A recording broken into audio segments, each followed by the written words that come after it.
Persyaratan ukuran kandang itu pertama, setiap petak itu ukuran lebar sekurang-kurangnya 2,5 meter sekurang-kurangnya.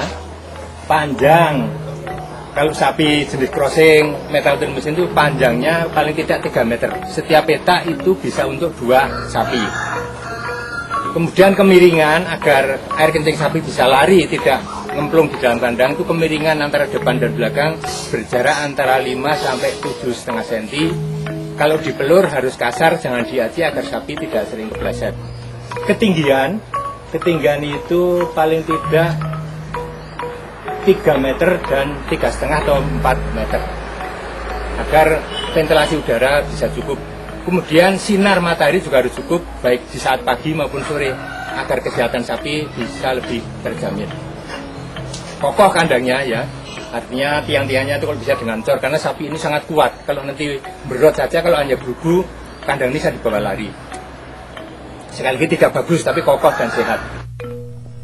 Hal lain yang paling penting dalam usaha sapi potong ini adalah bagaimana memelihara dan memberi makan sapi potong tersebut. Pakan berguna untuk memelihara kesehatan sapi dan mempercepat laju pertumbuhan besar serta berat badan. Oleh karena itu, pakan harus mengandung unsur air, protein, lemak, dan abu. Memperkaya pakan sapi dengan vitamin, mineral, dan urea sangatlah penting. Selain bahan pakan pokok berupa hijauan dan penguat. Komposisi makan atau makanan sapi itu terdiri dari 2 bahan utama. Pertama hijauan, baik hijauan segar maupun hijauan yang dikeringkan. Hijauan segar seperti rumput gajah, daun-daunan seperti daun pisang, daun kleresiding. Kemudian hijauan yang difermentasi atau diawetkan, jerami. Jerami ini bisa diawetkan, itu terdiri juga hijauan. Yang kedua perlu ada makanan penguat, baik konsentrat maupun bekatul atau katul. Tetapi katul itu banyak problemnya, harga katul jauh lebih mahal daripada konsentrat. Katul sekarang ini 1 kilo 1.000, kemudian konsentrat ini 1 kilo hanya sekitar Rp700. Komposisinya, kalau jerami yang sudah difermentasi ini, sehari sapi satu ini yang dimasak ini cukup sekitar 10 kilo.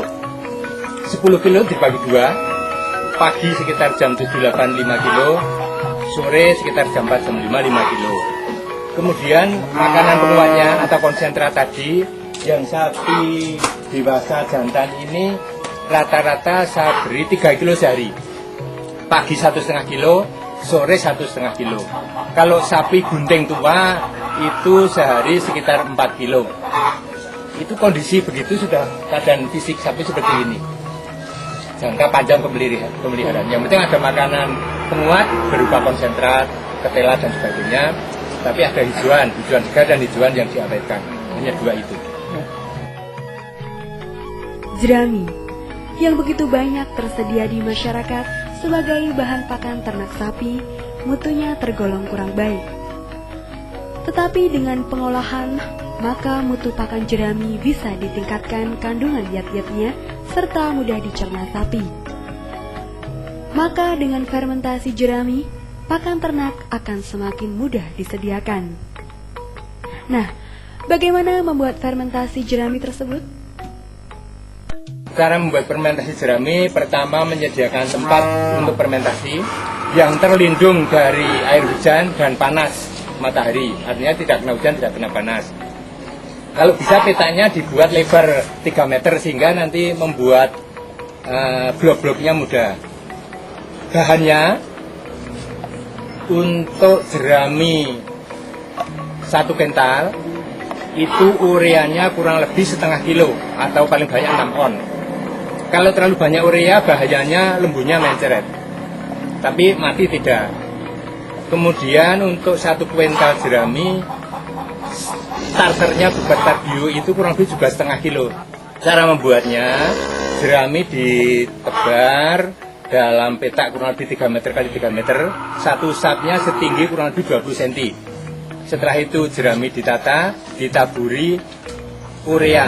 Kalau jeraminya basah, kalau jeraminya sudah kering, ureanya dicampur dengan air. 1 kuintal jerami airnya kurang lebih 40 liter. Kalau keadaan jerami lebih basah, airnya dikurangi lagi.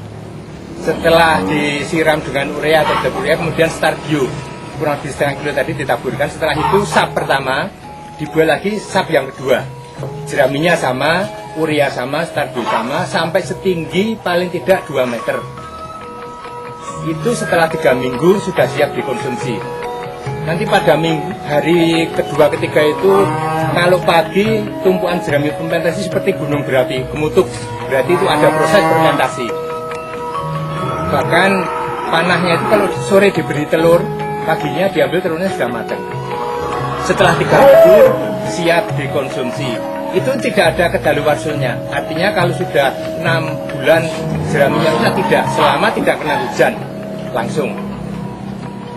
Kelebihannya jerami fermentasi, 3 kilo jerami mentah belum fermentasi itu mutunya lebih baik 1 kilo jerami fermentasi.